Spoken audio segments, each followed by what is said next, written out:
Years and years ago in the land of beauty, Uganda, there was a woman whose banana garden bordered the high road, and every night the travelers who passed by stole fruit and vegetables out of her garden, and these made her very angry.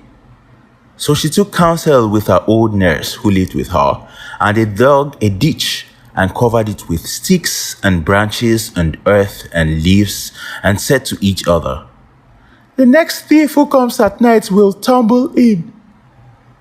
The next evening, the herdsman of the chief was driving his cows home to the hut when one of them strayed into the woman's garden and fell into the ditch and broke his leg. The cowherd was very angry and told the chief, and the chief sent for the woman and said, "Why did you set a trap for my cow?" When the poor woman explained what she had done, the chief was still more angry and said, "You meant to kill my people. You are a wicked woman." And he ordered her to be beaten. The woman implored the chief to have mercy on her, and he replied, "Well, you may go home now. I will not beat you. But the next child you have shall be mine. If it is a boy, I will kill him. And if it is a girl, you may keep her until she is 12 years old. And then she shall be my slave." Very soon afterwards, the woman had a child, and it was a most beautiful baby boy. She cried very much when she thought that her dear little baby would be killed, so she sent her old nurse to the chief to say that it was a girl. The chief said, "Bring the child here that I may see it." When the nurse came back and told the woman, she cried more than ever. But just then, a stranger passed down the road and turned into the garden to ask for a drink of water. She had a little baby tied on her back, and she carried a roll of mats on her head. The nurse gave her a drink of water and said, "We are two women in great trouble." And then she told the stranger the story. The stranger said, "I will lend you my little girl baby. Go and show her to the chief and save the life of your little boy." So the nurse went out again to the chief's house, and when he saw the baby, he said, "Tell the mother to bring this child to me when she is 12 years old." Nobody suspected anything, and when the old nurse got home, she packed up all their things, and at dawn the next morning, they set out for another land with the stranger who had been so kind to them. The years passed, and they all lived happily in this strange land, and the baby grew into a beautiful boy, and they called him Musoke, which means rainbow.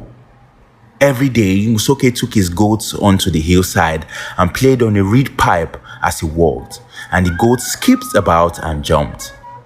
In the evenings, when he brought his goats home, he sang songs to them on his reed pipe. One day, a messenger arrived from the chief, who said, "Your little girl must be 12 years old now. The chief has sent for her." The mother was very sad. She sent the old nurse out to the hills where Musoke was herding the goats and said, "Tell my child to come home by the back way and to sit in the kitchen hut till I have told him what to do."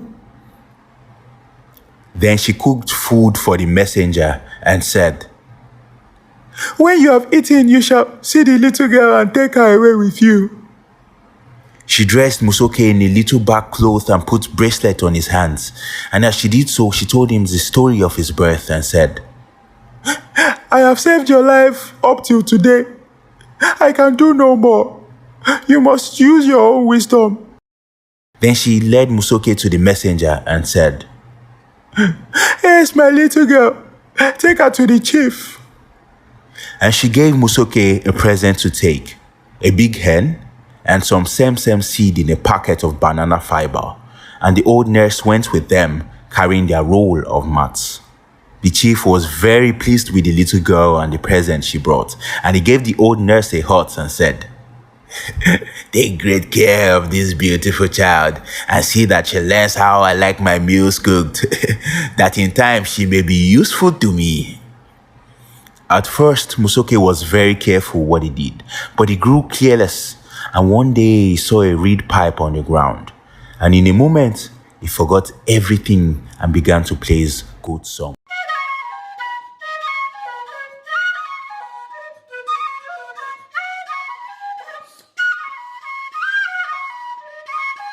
People heard him in amazement. "Do girls play reed pipes?" they cried. "Who is this child?" Musoke was frightened and ran home. And for some time he was very careful, but he soon forgot again, and one day he found some boys throwing stones into a wild plum tree. And he took the stones and threw them further and higher than any of the others. And the boys were amazed. They said, "Can a girl throw? How did you learn to throw stones?" Then Musoke was frightened and ran home. But the boys told their parents and everybody began to talk about it. And at last it reached the ears of the chief that there was something queer about the little girl who had come from the strange land. The chief sent for the old nurse and said, "Come to the council house tomorrow with this little girl of yours. I will question you about the strange things that she does." When the nurse heard this, she said to Musoke, "What have you done, my child? Now the chief will find out that we have been deceiving him and he will kill us." That night, Musoke lay awake wondering what he should say when they questioned him in the council house the next day. And then he saw the moonlight shining through the chinks of the red door, and he slipped softly out into the courtyard and sat down by a great stone. Everything was beautiful and peaceful around him. The hut threw a deep shadow across the courtyard, and behind it the wind sighed, and the banana trees threw long, flickering shadows which reached him now and then. And all round him the crickets were chirping, but no wise thoughts came to the poor boy. He sat huddled up in his little back cloth against the big stone and wondered what he should say in the council house next morning. A big fluffy owl flew past him and stopped in surprise. "Why are you not in bed, little girl?" he said. "I am not a little girl," said Musoke, and he told the story to the owl. "Ask the moon to help you," said the owl, and flew away. Musoke looked up at the moon, but she seemed so far away and so cold and still. A black bat flew squeaking past him and startled him a little. "What are you doing out of the doors at night, little girl?" he said. "I am not a little girl," said Musoke, and told the bat a story. "Ask the moon to help you," said the bat, and flew on. Musoke looked up again at the moon, but she seemed still further away and colder and stiller than ever. A big cricket hopped onto the stone by his side and gave such a loud chirp that Musoke quite jumped. "Why don't you ask the moon?" he said. "Only the moon can help you. But you must stand up and shut your eyes and stretch your arms high above your head when you speak to her." So Musoke stood up and shut his eyes and stretched his arms up high above his head. And then he laughed, for he felt his muscles swelling and was glad that he was a boy. "Oh dear moon, have pity on me and tell me what to do and how to answer the chiefs in the council house tomorrow." Then came from far away a gentle voice. "Little boy, I have watched you for many years and I love you dearly. If you go to the council house tomorrow and the chiefs question you, nothing can save you. Will you come and live with me in the cloud land? Once I had a little boy of my own, but he fell out of his cradle into the great lake and became an island. And since then, I have been very lonely, for the stars are far away and they never talk to me." Musoke said, "How can I come to you right now up to the sky?"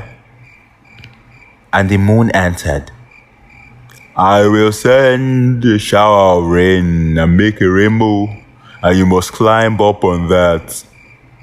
In a few minutes, Musoke felt the rain beginning to fall, and soon a beautiful rainbow appeared, and he said to the cricket, Tell my old nurse where I have gone, and give my greetings to my mother and tell them I am quite safe.